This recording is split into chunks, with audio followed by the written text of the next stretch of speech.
дар ин тантанаи варзишӣ 46 нафар ғолибону ҷоизадорони мусобиқаҳои сатҳи байналмилалии варзишӣ ва мураббиёни онҳо бо мукофотҳои ҷоизаи президенти ҷумҳурии Тоҷикистон ҳавасманд гардонида шуданд. Барои 46 нафар ғолибон ва ҷоизадорони мусобиқаҳои байналмилалии варзишӣ ва мураббиёни онҳо бо амри президенти ҷумҳурии Тоҷикистон ки қаблан ба тавсиб расида буд 1 млн 787 500 сомонӣ маблағ ҷудо гардид.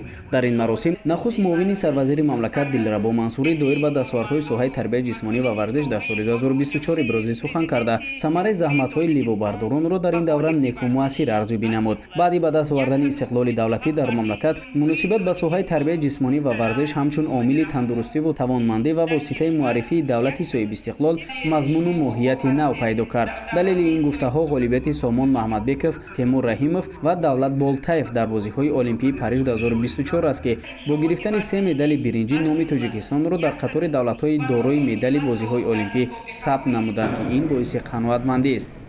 масъалаи ҷоизаи президент ки ҳамасола ба варзишгарони мамлакат ба ғолибон ва ҷоизадорони мусобиқаҳои сатҳи байналмилалӣ тақдим карда мешавад ки сол то сол маблағи ҷоизаи мазкур ба маротиб зиёд гардааст ки инам бошад таваҷҷӯҳи хосаи президенти ҷумҳурии Тоҷикистон муҳтарам Эмомалӣ Раҳмонро шаҳодат медиҳад.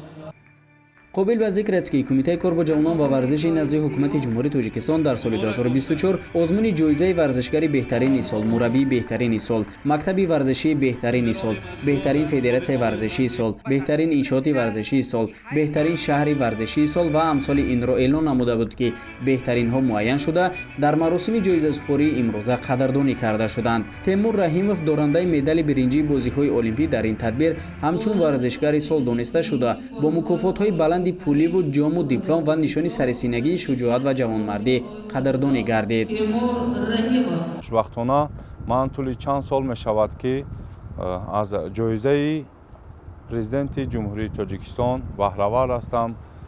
соҳиби медалҳои чемпионати ҷаҳон, осиё, бозиҳои осиёӣ, бозиҳои олимпӣ, касе ки аз ин мусобиқаҳои бонуфуз медал ба даст меорад аз ҷониби давлату ҳукумат қадрдонӣ шуда истодаем ва моро варзишгаронро водор месозад ки боз ҳам як рӯҳияи як нерӯи зиёдтие бигирему обрӯи миллатро, парчами ҷумҳурии Тоҷикистонро дар мусобиқаҳои байналмилалӣ боло бардорем.